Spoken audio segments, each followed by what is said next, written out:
We're about to have the biggest update we've had this set so far for the tier list because so many things have changed because of all the new unlocks, and the meta has pretty much flipped on its head. Remember how last patch, or even like 2 patches ago, fast 9ing was really not that necessary anymore? Well, I got some good news for all the people who love econ augments. It is back. Right now, the top 3 comps and 5 of the top 6 comps, they all revolve around getting to level 9 quickly because Mel, Ryze, and Sylas comps are going to be dominating the S tiers right now. So my advice to some people is if you are win streaking and have the capability of going fast 9, be a little greedier than you normally are. But that doesn't mean other comps can't be played. It's just all the first place comps right now, it's going to be one of these 3 most likely. After that, in the A tier, we have Yone. Maybe the comp should be called Ionia or something like that. We have the Ixtal comp. We have Draven. Veigar Yordles, very solid. I like the new Veigar. Very easy to unlock now. And I don't know, I just like Yordles. They're kind of cool, you know? Bilgewater, pretty solid. Ionia Ahri, actually like a very good Ionia comp as well. I think that's really cool how she actually can be played now. Double Trouble Malzahar, still pretty solid. Void Kaisa, a little bit lower. With Baron, she's good, but it's hard to get Baron because she's in the weird spot where Void is either a level 8 comp or level 10 comp. And right now, people are going level 9. So if everyone's broke, yeah, you go Kaisa level 8 and you beat up on everyone before they spike. If everyone's on the guest list of Epstein's Island, then you're going to be outscaling everyone with your Baron comp while everyone else is chasing the level 9. So it really depends on the state of the game. If everyone's broke, it's good. If everyone's super rich, it's good. But if everyone's in kind of that normal range, then it's going to be a little bit tougher. Jinx Flex is also very solid. This is going to be the Zon comp. I really like this one when lose streaking. So if you want to just like play one comp over and over and over with lose streak, Jinx definitely is an option because she plays a lot of the Zon units that kind of revolve around that. In the B tier, these comps are still playable. They're just a little bit of a step down. We have Shadow Owl Kalista, Yunara, we have Bel'Veth, Gangplank, Demacia, Noxus, Seraphine comps. Seraphine's great as like a secondary or a support, but as a primary, definitely something's lacking there. And then we have a bunch of the other comps, maybe some rerolls, some of the other verticals. But one thing you should not do right now is play T-Hex or like Diana. Both those units are just like the worst units ever. I'm not even kidding right now. Everyone take your guess on what the average placement is on both Diana and T-Hex. It's really, really funny because we'll have to scroll all the way down and we see T-Hex at a 5.22. Diana at a 4.88. If you leave Jin 1 on your board, you have the same average placement as having a T-Hex on your board. I think that's so funny. But yeah, you do not want to play that guy right now. But let's get on into the comps. We have the Mel comp first and foremost. This one's going to be built around Noxus. There are different ways to play this. You pretty much want to get a win streak AP opener if you can. Lots of econ, ability to go level 9, and early Sion is preferred because you are able to unlock LeBlanc, who coincidentally holds every single item that Mel wants. Speaking of items on Mel, what do you even want? You want a mana item? It could be either blue buff, Shojin, Adaptive Helm, any of the 3 work. And then I like having Jeweled Gauntlet. Void Staff's a pretty good option there too. But there's a bunch of different items that work on her. You could do like Nashers, you could do Morello, Red Buff, Striker's Flail. The options are out there. Pretty much just any AP item. Next up we have is your other carry, Sylas. Sylas is just OP right now. He's so easy to unlock. You just need a Garen 2-star and then sell him. 1 healing item, maybe 2, and then Jeweled Gauntlet. And he's going to be doing a lot of damage in the front line. There are actually 2 versions of this Mel comp, by the way. There's the one that you see in the picture here, which is like definitely the best late game cap. You have 1, 2, 3, 4, 5 different legendary units. You have 1, 2, 3, 4 cost units, and then you have Darius. But before you get to this point, or maybe you can't get the same exact setup, what you can do instead is drop the Renekton, drop the Azir, drop the Darius, and run something like Mbessa for your 3rd Noxus unit. And then run Seraphine and Vi as your other 2 units. This is like the budget build. Obviously, it's going to be a bit worse because you're not running as many super units. But if you need to run a budget build, this build can take you there if you're not hitting Azir, because some games you just don't get Azir. For augments, you obviously want stuff that gets you to fast 9. So anything that gives XP is really, really good. Jeweled Lotus is really good because a bunch of your damage carries really like it. But pretty much anything that gives XP is going to be your best friend. Pretty much in any fast 9 comp, 1 econ augment is mandatory, and sometimes even 2 can be very helpful as well. So definitely don't skimp out on that. Tank items on Nasus. But pretty much, if you ever get a good win streak AP opener, don't fumble it because this is just one of the best comps out there right now. LeBlanc is going to be the main stabilizer in the early game. and all you need to do to get her active is run Sion. But another thing you could do is play 5 or 7 Noxus in the mid game because it's still very, very strong. It just doesn't cap out that well in the super late game. And then you slowly transition out of the Noxus units into all the legendaries that you saw up top. Other units you could kind of flex around in this comp is going to be Skarner. Skarner's pretty good. Just as a random tank, you could replace like either Taric or Nasus. And yeah, that's pretty much the basis of the build. In terms of difficulty of Fast 9 comps, I'd say they're around like medium. It kind of depends on the player. Some people really like Fast 9 and some people don't. But I'd say overall, all the S tier comps, they definitely are accessible by any level of player.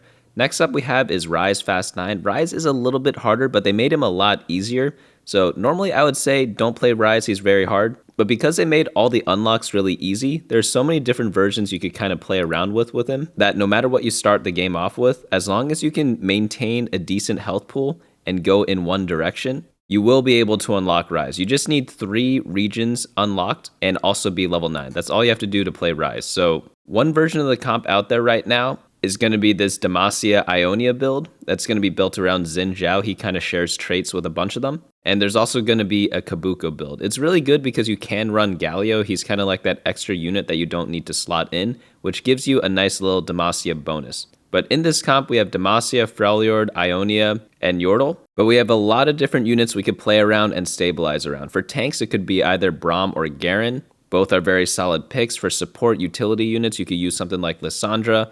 For random melee items, you could use Volibear or Set, depending on whether you get AP or AD or whoever you 2-star first. And then, of course, on Ryze, you want all your AP items. Honestly, items on Ryze are not that important. You don't need to get like Exacxes on him. But some builds out there just want pretty much a mana item, Jeweled Gauntlet. I'd say like Jeweled Gauntlet is the only quote-unquote mandatory item. And then either a utility item or AP item. So utility is good on Ryze even though he's your main carry because he just hits like pretty much everyone. So building Void Staff and Morello on him just work out really, really well. And then obviously mana or AP is just good so that he does more damage. But honestly, Ryze, like his items don't matter that much in my opinion. You kind of just put whatever AP items you slammed early game onto him. And no matter what, he's going to be carrying. Like, that's why he's so powerful. That's why he's so good. And there are a lot of different versions of Ryze. We have the Shurima Piltover version. This is another popular one. This one has Freljord, Piltover, and Shurima.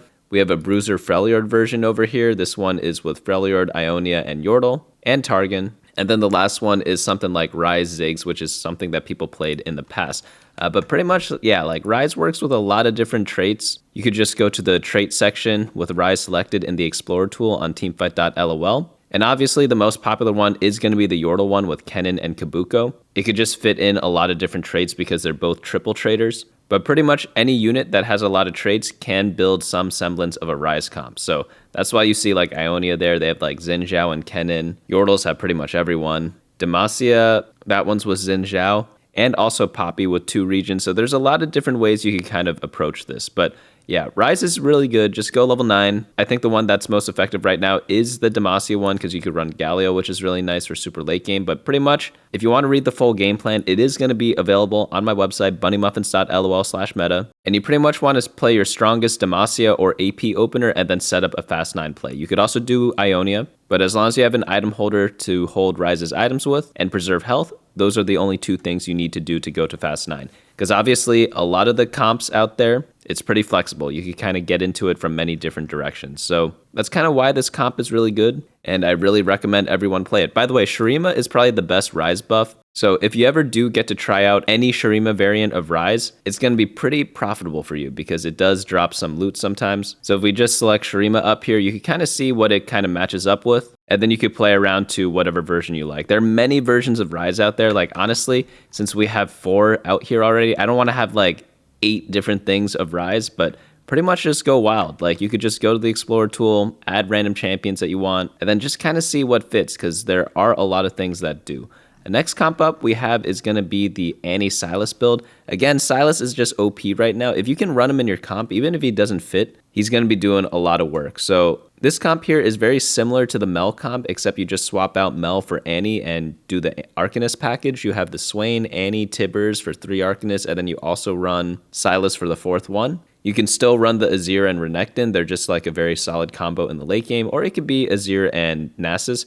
People prefer Renekton because Nasus is a tank and Tanks are going to be good in the Mel comp because they don't run any super tank, you know? Like, the only good tank here is Taric, and he's not that great. Swain is okay. He's more of a CC unit than, like, a pure tank, so that's why Nasus works out better there. The reason why Renekton works out here is because Tibbers is a super tank, so you can put all your tank items on Tibbers, and then you won't have enough to itemize your Nasus with. So that's why you can just throw leftovers on Renekton instead. But yeah, this comp plays very similarly to the Mel build. If you get a Yordle start, it's easier to go into this, so it kind of just really depends on your opener. But for all Fast 9 that we're going to be covering today, like 1 or 2 econ augments going to be good, and then see what items you have that best fit the late game carries. For Annie, it's going to be a lot of mana items. So Annie loves double mana. The reason why is because the earlier she casts, the more value she gets.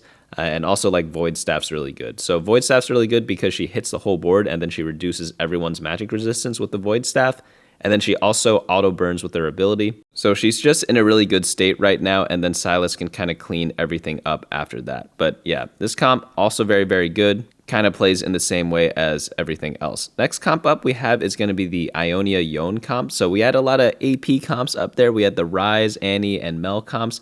But now we get into the ADs. So Ionia is actually super duper duper duper duper duper strong right now. And the reason why is because it's just kind of cheap. You know, you're playing around 4 costs. Mainly it's going to be Yone and Wukong. And then you could also run either 5 or 7 Ionia. It really depends. But because they made the Yone requirements so low, you just need a 2-star Yasuo with 3 items at level 7. It just makes it so that you can actually play this unit without committing to Yasuo 3-star, which is absolutely insane of a difference, right? So the only weird thing about this build is that the items he has is kind of that like weird Diana build that people were doing back in the day. It's going to be the Titan's Resolve, Rageblade, and BT. And pretty much like these 3 items are pretty much mandatory. You could get away with like an Edge of Night or Quicksilver, but that's pretty much the only substitution you can make in this build. So I'd say the one troublesome part about this comp is getting perfect items and also getting good augments. So what are good augments in this comp? Since you're just going for level 8, you don't need econ as much. Obviously, it does help to have one, but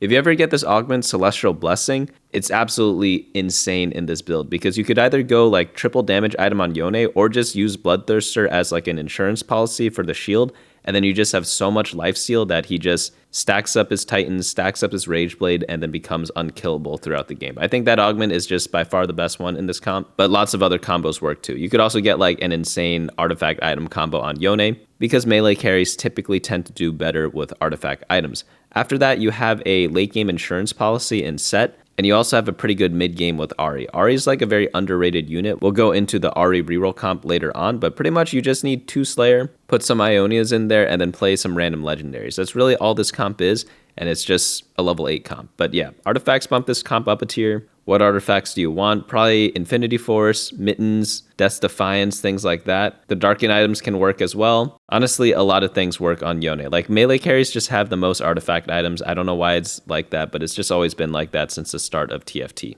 But pretty much the way to play is just play strongest board early on, ideally Ionia start, of course, or Slayer start, and then if you have Yasuo 2 in stage 3, don't be afraid to do this cheese strat of just going level 7 early to get that 1 copy of Yone, and then you just stabilize so hard. Remember how in previous patches we stabilized with Kaisa on level 7? With Yone, it goes even harder. I think he just does more, because melee carries, I feel like they're better in the early game, or like before their natural power spike, if that makes sense. Because if you can't kill them, they act as both tanks and DPS. It's the same reason why Qiyana is really good in the early game. If you watch my opener guide in the previous patches, she's pretty much one of the best units in stage 2, but after that, she's one of the worst units. So it's kind of the same thing with Yone. If you get him early, 1-star, stage 3, like nothing can kill him. Stage 4, some stuff can kill him, but if you get him to 2-star, you're fine. But then after that, you kind of need other stuff to kind of complement him with. But next build up we have is the Ixtal Fast 9. Still solid comp. It is difficult to play still. I don't quite recommend this comp for beginners that much. I'd say if you are Diamond and below, maybe even Masters and below, probably stay away from this comp. But it is really fun to do, and that's why I leave it up here in case you want to try it out. There's AP and AD versions. There's even like a version with Ryze there, which is pretty funny because the way they changed it is that you can unlock Ryze with just 3 traits now. But honestly, if you're trying to unlock like so many different high-end legendaries, it gets a little dicey. But pretty much all you need to do with Brock is do all the quests, get him unlocked, and then just make sure you have best in slots on him. Like, i.e. Hand of Justice, Sterak's is my favorite combo. Some people like the BT on him, but any melee items paired with Infinity Edge is going to be more than enough.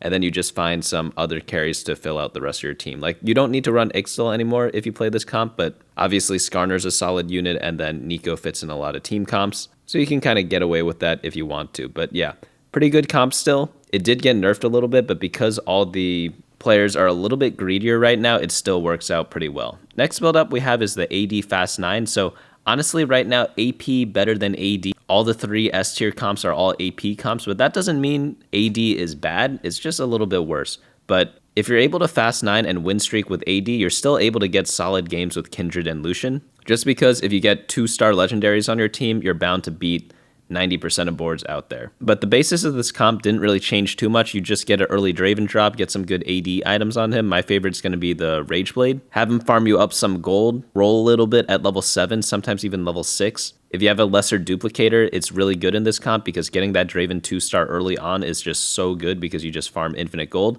And then you get level 9 so easily. You have so much gold that you don't know what to do with it. You hit all your 2-star legendaries, you still have 40 gold left in the bank. And you kind of win through that gold generation engine, while the AP comps out there are kind of fighting over everyone, maybe not getting perfect items because they're fighting for the same items, and you're able to have a solid game that way. Because again, just having a bunch of 2-star legendaries on your board, you're not going to lose too many games when you do that. The only difference between this comp and the AP comps is that the AP comps have like insane unlocks that they can get, and the power level of units that don't get unlocked, such as Lucian and Kindred, it's just a little bit lower, right? That's kind of how the game is balanced. But this comp still very good. Just make sure you have Last Whisper and the utility items on that comp somewhere. Either Last Whisper or Even Shroud, doesn't matter which. But now onto one of my favorite comps. It's going to be the Veigar Yordles. The best late game is going to be the one with 6 Yordles, but in the mid game you are able to run 8 and get a lot of loot that way. But eventually just remember you want to move down to 6 just so you could fit in better units. For example, you don't want to be running like Tristana or Lulu in the late game.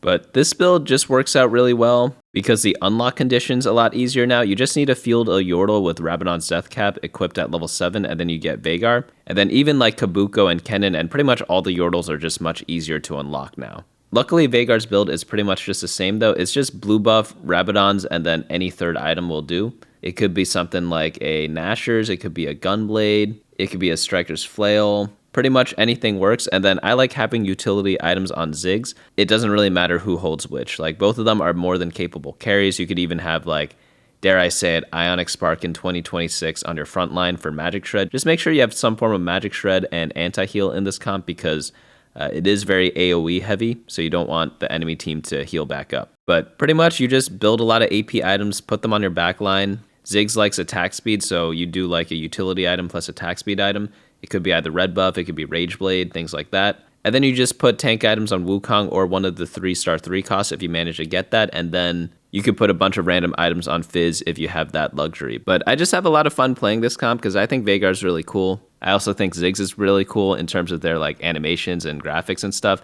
I got into like a discussion with someone, a heated discussion, about what makes a game good, and apparently some people only care about gameplay. I'm a pretty big gameplay guy myself, but TFT would not be as good if we just had like, I don't know, like stick figures fighting, right? Like, we love watching the Ziggs bomb, we love watching Fizz jump around and stuff, and the Veigar abilities, so that's kind of why I like that comp a lot. It's kind of just the visuals are nice to look at. But it's kind of an interesting thought topic because I did mention in my last video that I am making a game right now, and it is hard to do when the art isn't that great. So obviously gameplay means like the majority of the game, but good art versus bad art really rounds things out a bit. Like, I don't know, I've seen a lot of TFT clones out there, and the abilities just don't hit as hard, if you know what I'm saying. But let's get into the Bilgewater comp. Speaking of hard-hitting abilities, MFs is pretty cool in this one, right? And Tom Kench. Those are going to kind of be the two main people here, but there are a couple of different things you could do. You could do like the Misfortune focus comp and just go like regular Bilgewater, or you could go for some sort of Bilgewater with Ryze board, which is very interesting. You could run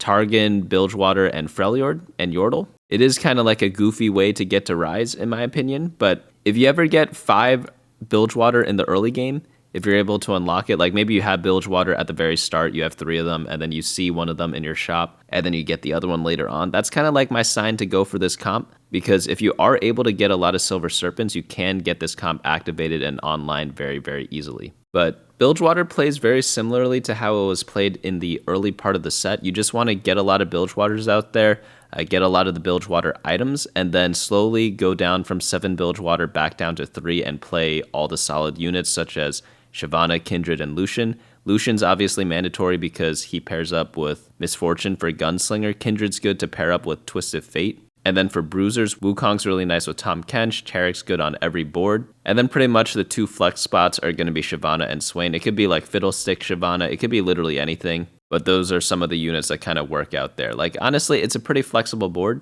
just because you really only need 3 Bilgewater units and then just a bunch of legendaries after that. But the key threshold to hit is going to be the 350 Silver Serpents to get Tahm Kench out, and it just happens pretty early when you play this comp because they changed how it works. Also, Fizz is really easy to unlock now, and I think Fizz is really good at stabilizing as well. He could hold pretty much any items. And then if you do get lucky enough, you can even go for Ryze or Volibear unlock because they made them easier as well. But in the early game, you want 3 Bilgewater. The latest point you want to have Bilgewater activated is going to be having 5 of them on stage 3-2. You could kind of guess whether you'll get there early on in stage 2. But the reason why you need 5 on 3-2 is because you're trying to rush to 7 as quickly as possible. The earlier you get 7, the earlier you can get tons of value. And then the faster you can get out of that garbage, because you just don't want to be playing 7 Bilgewater later on in the game because the trait just doesn't do that much combat-wise. Then, if you're super lucky, you can go into the Bilgewater Ryze comp, which has absolutely insane amounts of potential. So the way to do this is to get 4 Bruiser activated. You just need 3,400 health nowadays to get Volibear out and about.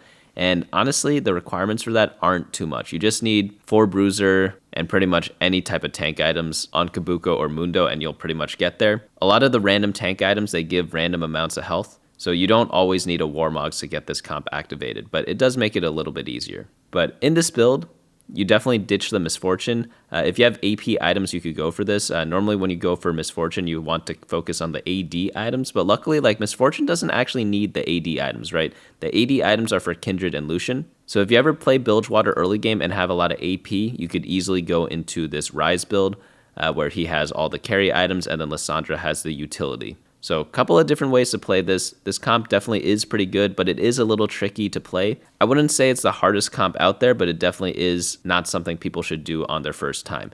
Next one up we have is Ionia Ahri. I really like this comp a lot because I've been looking for this Ahri build for like forever, because one of my first games playing this set was the Ionia with the 3-star thing, and I wanted to play Ahri and Kennen, but like I just hard forced it for fun, and I had Ahri won the whole game, so that obviously didn't work out. But the comp wasn't really that good either, so it's like a double whammy. So every time I enter a game, I really want to get this Transcendence Ionia thing with a 3-star because it's just so good on her. But right now, the best build on Ahri is going to be the double Nashers plus Jeweled Gauntlet. If you can't get double Nashers, just get another mana item on her, maybe like a Shojin or a blue buff. And then she's just going to do some crazy stuff. After that, Kennen going to be your main tank as a 3-star. So you're going to have 3-star Ahri, 3-star Kennen. Just do a 3-cost reroll at level 7. And then complement it with a Yone or Set later on. But pretty much like Kennen and Ahri are really the only units you care about. You definitely want reroll augments for this to happen. Prismatic Ticket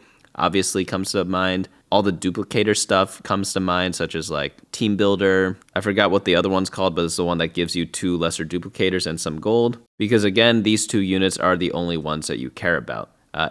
One way to play this comp to make it a little bit easier though is to play around Bard. So if you roll 3 times before stage 2 Carousel, they made it easier now. It used to be 4. You can do a lose streak Bard to get a lot of rerolls, which helps you stabilize really hard on stage 3. Once you hit level 7 and roll down for Kennen and Ahri too. But pretty much only play this comp if you have Transcendence or Spirit's Path. Transcendence is the 3-star one, Spirit Path is the one where you cast a bunch. And if you combine these 2 paths with having like an early Ahri drop and having an item to build for her, that's going to be the main signs to go for this comp. But in the early game, you pretty much have 2 options. You could either go the win streak or lose streak. If you have a bunch of 2-star Ionian units with the Ahri and slams, obviously go for win streak. If not, go for the Bard and stabilize later on. But very fun comp to play. 3-cost reroll kind of is back. We'll go into another comp of that later on with the Jinx comp.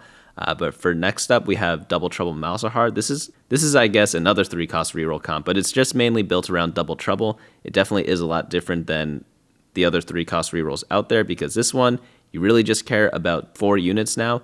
Malzahar, Nautilus, and then also Malzahar and Nautilus. But of course, you round the comp off with Loris, Cho'Gath, and Seraphine because they give all the traits that you need. They give Warden for Nautilus, Piltover between themselves, and then Disruptor for Malzahar, and also Void. But if you ever get Double Trouble offered to you, just take it and hard force this comp. You pretty much won't have any regrets. It's the same as the Ahri build on the Malzahar. It's like the double Nashor's Jeweled Gauntlet. Any tank items will work on Nautilus and then utility on Seraphine. Pretty simple comp to play. Just do 3-cost reroll. And if it wasn't obvious yet, whenever you get Double Trouble, getting more econ is really good. Normally when you play a reroll comp, you don't want like 2 econ augments because then you get your 3 stars right away, but then you fall off a cliff because you just don't have enough power in your comp. But with Double Trouble, you can get away with it because the power spike you get at 3-star is just bigger than all the other reroll comps. So that's why it's kind of okay to do it there. But next build up we have is Void Kaisa, level 8 comp. We haven't seen one of those in a while, but it can also be a level 10 comp. We talked about this when we went over the summary in the tier list. It really just depends on whether you are super rich or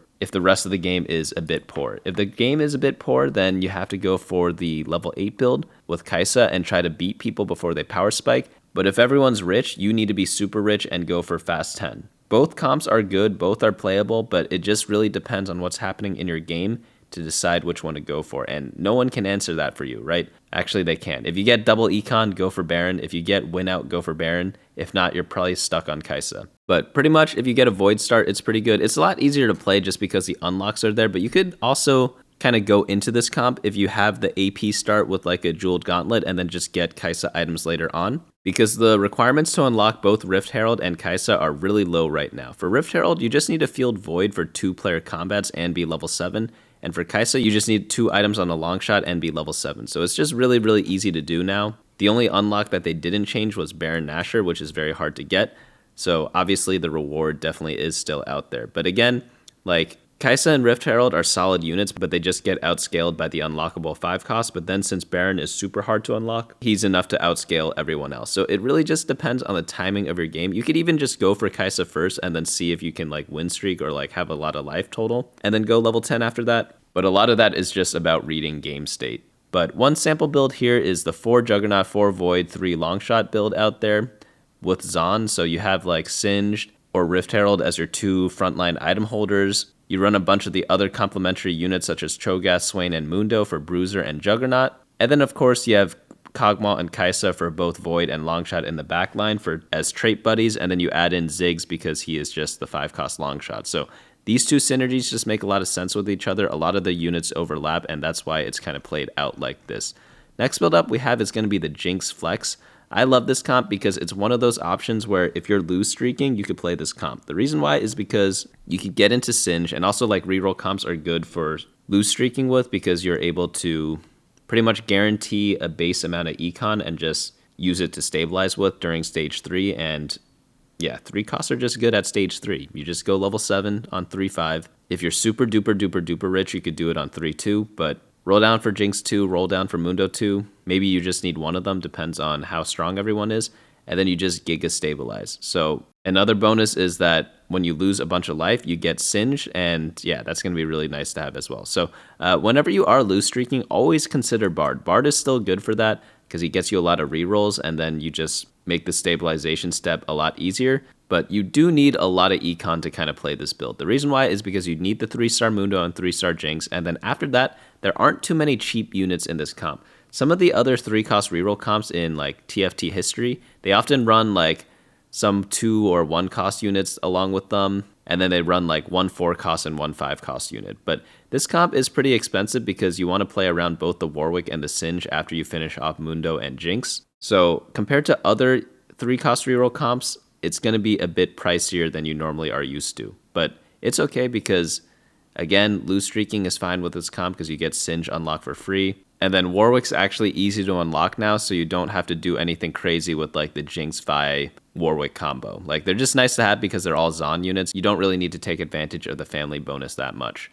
But yeah, just make sure you have a bunch of attack speed on Jinx. Rageblade, Kraken, I'd say are the 2 most important items. Third item can be either Deathblade or Last Whisper, depending on what anti-armor you get. And then on Mundo, just make sure you have utility on him, and then you want to focus on your Warwick as a melee frontline bruiser. But pretty simple comp to play. I'd say if you want to like one trick a comp, you could do Jinx Flex, or you can do the Yone comp every game. So some people like that. These are probably the two good options for that. Speaking of flex, yeah, there are different ways to play this. You could also play it with Freljord. There's a nice little build here with 3 Zon, 3 Freljord, where you play around Jinx and Sejuani instead. So how do you decide which version to go for? Well, it's pretty simple. You always need a lot of copies of Jinx, but then after that, you have to ask yourself, do you have more Sejuanis or do you have more Mundos? That's how you kind of decide between those two, because this comp pretty much is the same thing.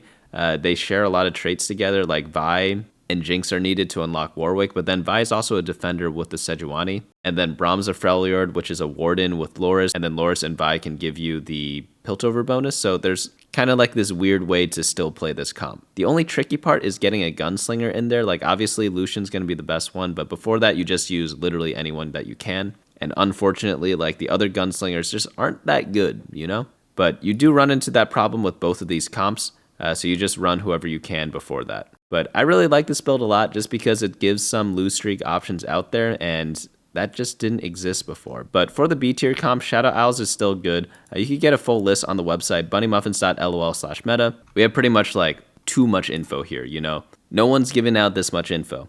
We have literally what to do on every single stage, all the unlocks, item recommendations, and also a bunch of random tips. Like literally everything you can think of is going to be on the website. So definitely go there while you're playing. Tell your friends about it. Tell your grandmom about it, because I honestly think it is the most helpful resource out there. And if you think it isn't, let me know down in the comments below how you think it can be improved. But for the other B tier comps, they are still playable. Like, don't get me wrong. Like, are you going to lose the game because you want Yunara? No, you're going to lose the game because you made bad decisions during the game. All these comps have their place and time, but it's just a little bit more situational than some of the S and A tiers up here. So just keep that in mind as you are playing the game. But for me, Fast 9 is going to be the game, preferably AP. If not, you just do the Draven with the AD. And if you can't go level 9, go for a level 8 comp such as the Yone comp, Veigar comp, and Kaisa comp. And if you are loose streaking, you can go for the rerolls with the Bard with either the Ionia Ahri or the Jinx Flex. So that's pretty much how to approach this comp. I'm going to be coming out with the opener guide sometime this weekend, so definitely look out for that. And also maybe some comp guides in that time too. But that's going to be it for me today. Hopefully you all enjoyed this video, and I'll see you all in the next one.